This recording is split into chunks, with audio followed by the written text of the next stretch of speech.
Once upon a time, countless human-animal hybrids resided in the great nation of Mumbata. Surrounded by other nations with human-animal hybrids of their own, Mumbata stood as the most populous nation. The population of hybrids in Mumbata had grown significantly. It was just a few days before the end of autumn that year, and as winter was about to begin, when all the hybrids were summoned to a meeting. In the early morning, news of a highly anticipated meeting spread rapidly across the nation. The word traveled like lightning, and gossip spread like wildfire. By 9 o'clock that day, almost everyone had heard about the meeting, except for one individual, a hybrid named Rose the Ocelot Woman. She isolated herself after falling ill with an unknown disease. The Ocelot Woman was unsure about the nature of her illness. It had started several days ago, but with time and the changing weather, it gradually worsened. She hadn't told anyone about her condition, fearing that other hybrids might be afraid and that it would cause chaos in the nation. Being the oldest human-animal hybrid in Mumbata, the Ocelot Woman felt a sense of duty to protect everyone in the nation. The meeting was scheduled at 6 o'clock in the morning that day. It was a tradition for the hybrid nation to hold important meetings in the early morning because they believed it was better to feed a hybrid's mind with crucial information in the morning rather than later in the day when the mind had already been burdened by the troubles of the world. At the appointed time, a large number of hybrids gathered at the main tower of Avior, the largest tower in the nation. This tower was known as the main tower because it was the only one where all the hybrids could gather in one place. All the hybrids were curious about the meeting.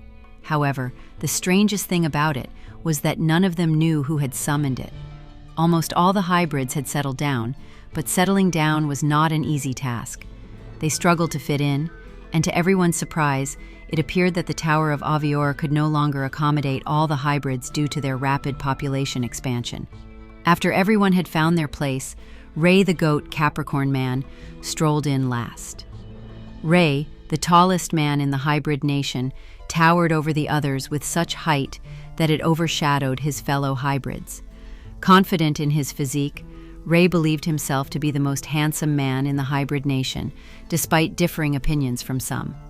With his huge brown horns complementing his fur-trimmed brown suit, Ray exuded magnificence. He proudly displayed his matching brown beard that seamlessly blended into his hair. Carrying a notebook in one hand and a writing brush tucked behind his ear, he gave off an air of authority as he walked. Many assumed he had called the meeting, even though Mumbata had no designated leader and all were equal in decision-making. Ray, however, entertained the idea of leading the nation to greatness. His jests about Mumbata's potential and his leadership capabilities were met with laughter by most hybrids, who did not take him seriously. To their surprise, the Capricorn man chose a seat in the second row, signaling that he was not the one initiating the gathering. This action led to growing concerns within the hybrid community.